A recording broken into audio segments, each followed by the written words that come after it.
Hello friends, आज का topic है phosphoric acid. Subject chemical technology, GATE chemical engineering. Let's start.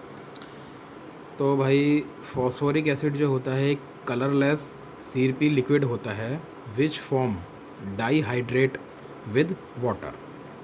Phosphoric acid का chemical formula होता है H3PO4। It is also known as orthophosphoric acid और phosphoric 5 acid. It is a mineral inorganic acid. इसके दो synthesis process होते हैं, wet process और electrothermal process. अच्छा, वेट प्रोसेस जो होता है ये हमारा एसिड प्रोसेस होता है जिसके अंदर हम सल्फ्यूरिक एसिड या फिर हाइड्रोक्लोरिक एसिड हम यूज़ करते हैं। तो आज हाँ, तो अब हमारा नेक्स्ट जो हमारा पहला प्रोसेस है वेट प्रोसेस, को डिस्कस करते हैं। तो जो phosphoric acid is a also known as green acid. जो वेट प्रोसेस के थ्रू जो हमारा एसिड बनता है हम उसको ग्रीन एसिड, वो उसको क्या कहते हैं, फॉस्फोरिक, जो हमारा फॉस्फोरिक एसिड होता है हम उसको ग्रीन एसिड भी बोलते हैं। The acid produce from wet process is also called green acid depend upon the type of hydrate form of calcium sulphate. ठीक है जी। तो इसमें कैल्शियम सल्फेट फॉर्म होता है और कैल्शियम सल्फेट सिर्फ फॉर्म होगा by the use of sulphuric acid only. मैं रिएक्शन भी दिखा दूँगा, केमिकल रिएक्शन आपको क्लियर हो जाएगा बिल्कुल। तो जी, types of hydrate calcium sulphate form, types of, हाँ, एनहाइड्रेट, हेमीहाइड्रेट, डाईहाइड्रेट। तो एनहाइड्रेट में एन होगा हमारा 0, हेमीहाइड्रेट में एन हाफ और डाईहाइड्रेट में n 2।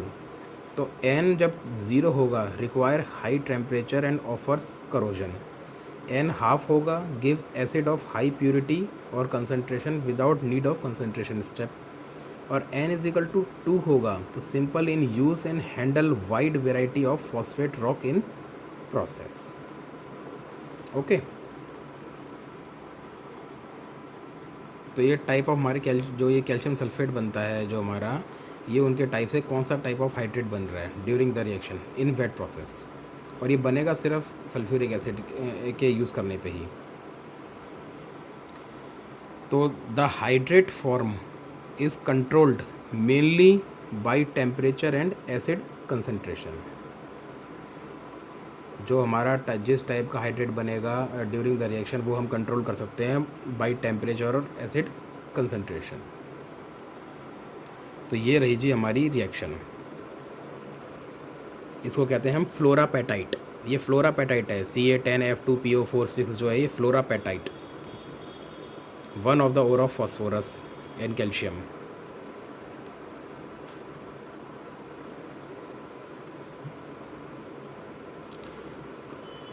Fluorapatite react with sulfuric acid and water give calcium sulfate as a precipitate, water, hydrogen fluoride, phosphoric acid जो कि डाइल्यूट होता है काफ़ी। और HF के अंदर हम अगर वाटर ऐड कर देते हैं, यहाँ पर जो ये हमारा यहाँ पे ये वाटर ऐड हुआ है ये हमें फ्लोरोसिलिकेट से देते हैं। और जो फॉस्फोरिक एसिड जो हमारा बनता है बाया सल्फ्यूरिक एसिड प्रोसेस, ये डाइल्यूटेड रहता है। अभी मैं आपको नेक्स्ट उसमें बताता हूँ क्या उसकी कंसंट्रेशन होती है। ये एक्सोथर्मिक रिएक्शन होती है, air is used to control the temperature.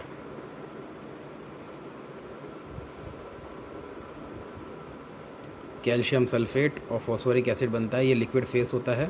Liquid phase में रहते हैं दोनों प्रोडक्ट्स। इनको फ़िल्टर कराया जाता है, वॉश कराया जाता है, सेपरेट कराया जाता है। तो फॉस्फोरिक एसिड को फिर हम फर्दर कंसंट्रेशन के लिए डालते हैं बाय द यूज़ ऑफ एवेपोरेटर्स। और जो फॉस्फोरिक एसिड जो हमारा बनता है उसकी जो इनिशियल कंसंट्रेशन होती है 32%। बाय द यूज़ ऑफ एवेपोरेटर्स इसी कंसंट्रेशन हम ले जाते हैं 53 to 55%। और इसके लिए हम यूज़ करते हैं लॉन्ग ट्यूब नेचुरल और forced circulation evaporator.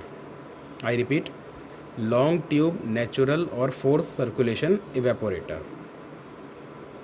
The phosphoric acid synthesized by the use of wet process using sulfuric acid give a phosphoric acid having concentration of 32%, or we can say 30 to 40%, and they concentrated by the use of long tube natural और force circulation evaporator and concentrated to 53 to 55%.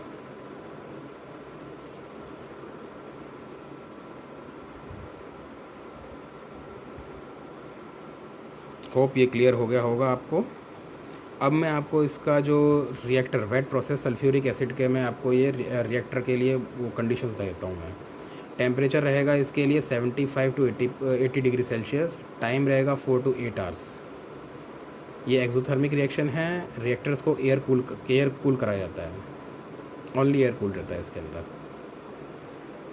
ये sulphur wet process sulphuric acid process है. Principal over containing phosphorus phosphorite, जिसे हम rock phosphate भी बोलते हैं.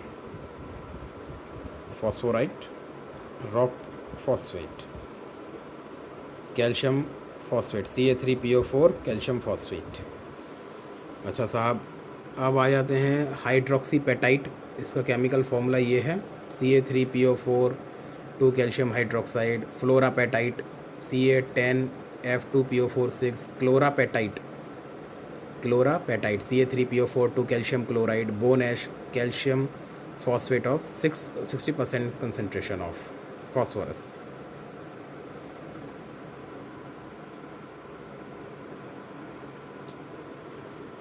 Okay, अब हम आ जाते हैं इलेक्ट्रोथर्मल प्रोसेस. फॉस्फोरिक एसिड बनाने के लिए मैंने पहले भी बताया कि आपके पास दो प्रोसेस होते हैं. एक होता है वेट प्रोसेस, एक होता है इलेक्ट्रोथर्मल प्रोसेस. तो वेट प्रोसेस के अंदर दो एसिड हम यूज़ करते हैं, एक HCl हाइड्रोक्लोरिक एसिड और एक सल्फ्यूरिक एसिड. अच्छा, सल्फ्यूरिक एसिड यूज़ करेंगे तो हमारा प्रोडक्ट में कैल्शियम सल्फेट बनेगा. और जो हमारे हाइड्रेट बनते हैं कैल्शियम सल्फेट के, वो कंट्रोल करे जाते हैं एसिड कंसनट्रेशन और टेम्परेचर के बिहाफ पे. तो लेट डिस्कस इलेक्ट्रोथर्मल प्रोसेस. तो phosphate rock is reduced to elemental phosphorus by the action of coke and heat in presence of sand. तो इन इलेक्ट्रिकल आर्क फर्नेस.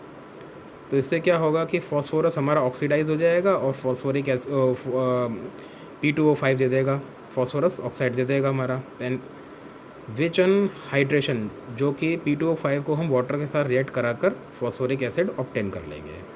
तो ये इसका रिएक्शन हो गया जी. Calcium phosphate plus silicon dioxide plus carbon as a reducing agent. Electric furnace है हमारा. 1095 degree Celsius है टेम्परेचर. फॉस्फोरस आ गया elemental, carbon monoxide, calcium silicate आ गया हमारे पास. ये एक रिडक्शन रिएक्शन है साहब.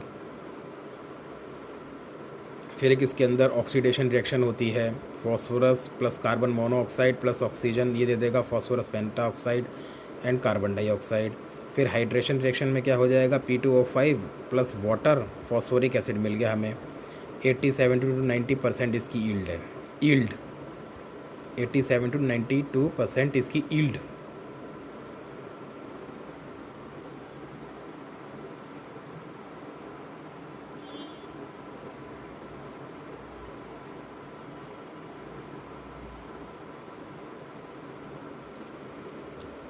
अच्छा जी, अब हम आ जाते हैं वेट प्रोसेस के अंदर. ये हम और डिस्कस कर लेते हैं. तो स्ट्रॉन्ग सल्फ्यूरिक एसिड लीचिंग और हाइड्रोक्लोरिक एसिड लीचिंग, इसका कंप्लीट प्रोसेस का नाम है strong sulphuric acid leaching and hydrochloric acid leaching. तो जो स्ट्रॉन्ग सल्फ्यूरिक एसिड लीचिंग में होता है, हमारे पास कौन से इक्विपमेंट लगे होते हैं, बेफल्ड रिएक्टर लगा होता है इसके अंदर. क्या लगा होता है जी, baffled reactor. I repeat, baffled reactor. और 4 to 5 mixing tank in series without back mixing. और ये एयर कूल्ड रिएक्टर्स रहते हैं सारे, जिसमें टेम्परेचर कंट्रोल होता है, वो एयर कूल्ड होता है. हाँ जी, NTP कह सकते हैं हम इसको, नॉर्मल टेम्परेचर प्रेशर रिएक्शन होती है ये. इसमें जो जिप्सम कैल्शियम सल्फेट जो हमारा बनता है और फॉस्फोरिक एसिड जो बनती है, एक स्लरी फॉर्म होती है. इसको हम वैक्यूम पैन फ़िल्टर कर लेते हैं. इसमें फ़िल्टर यूज़ होता है वैक्यूम पैन. ये वैक्यूम पैन फ़िल्टर यूज़ करते हैं. 40% एसिड कंसनट्रेशन हमारे पास आ जाती है.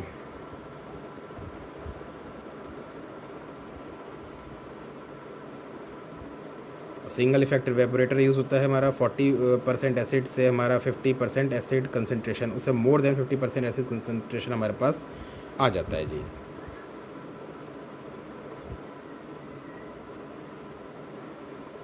High grade ore is use to produce phosphoric acid. तो जिप्सम को कैल्शियम सल्फेट और फॉस्फोरिक एसिड की जो स्लरी होती है, हम वैक्यूम पैन फिल्टर यूज़ करते हैं उनको दोनों को सेपरेट करने में। अच्छा जी, जो जिप्सम के क्या होता है कि जब वो फ़िल्टर हो जाता है, जो केक आता है, केक बन जाता है, उसको हम ड्राई कर लेते हैं और उसका यूज़ हम कहाँ करते हैं जिप्सम का? सीमेंट बनाने में, पेंट में, प्लास्टर और इन फर्टिलाइज़र। जैसे कि ammonium carbonate plus calcium sulphate, तो ये अमोनियम सल्फेट देता है जो कि एक फर्टिलाइज़र इंग्रेडिएंट है।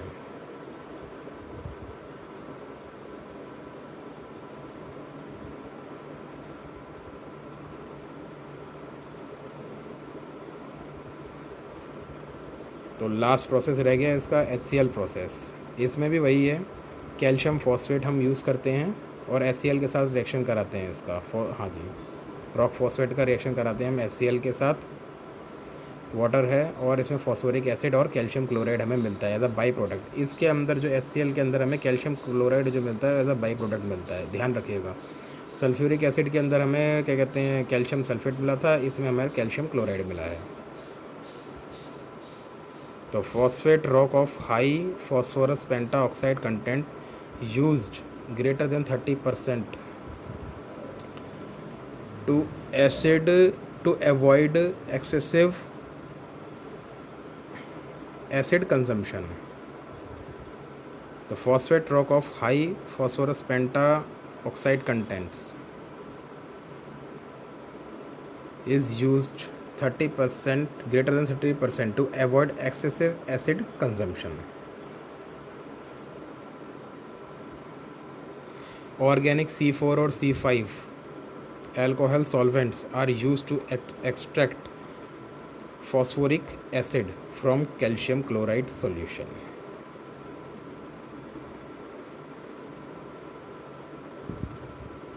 I repeat, organic C4 or C5 alcohol solvents are used to extract phosphoric acid from calcium chloride solution. और इसके लिए जो हमारे इक्विपमेंट यूज़ होता है वो बैटरी ऑफ मिक्सर सेटलर, इसमें मिक्सर सेटलर यूज़ होता है, is used with solvent extraction operation.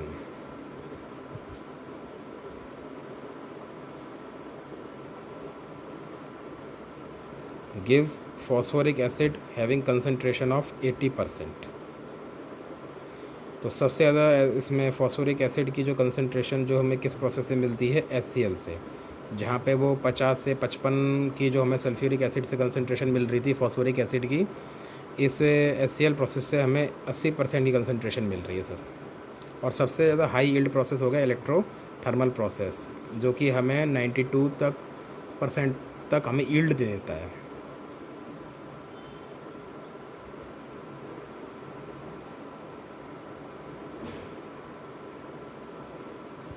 तो HCl प्रोसेस में हम लगाते हैं मिक्सर सेटलर, और जो हमारा सल्फ्यूरिक एसिड जो होता है उसके अंदर बैफल्ड रिएक्टर्स होते हैं, उसमें रिएक्टर्स होते हैं, इसमें मिक्सर सेटलर्स यूज़ होते हैं।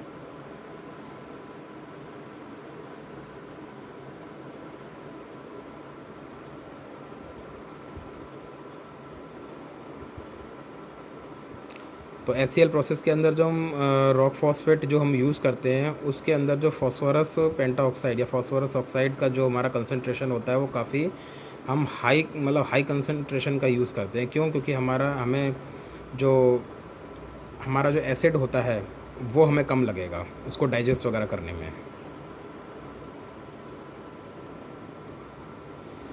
ऑर्गेनिक C4 और C5 alcohol solvents are used to extract the phosphoric acid from calcium chloride solution.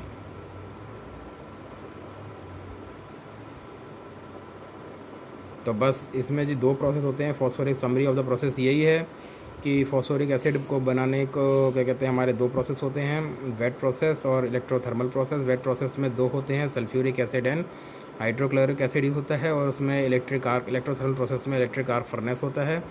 Elemental phosphorus produce करते हैं हम बाय रिडक्शन रिएक्शन, फिर उसको हम ऑक्सीडाइज़ कर लेते हैं। ऑक्सीडाइज़ करने पे फॉस्फोरस पेंटाऑक्साइड में मिल जाता है, फिर उसका हाइड्रेशन करा के हम फॉस्फोरिक एसिड ले लेते हैं। तो फॉस्फोरिक एसिड एक हमारा, हम इसको ऑर्थो फॉस्फोरिक एसिड भी बोलते हैं, और एक ये मिनरल इनऑर्गेनिक एसिड है।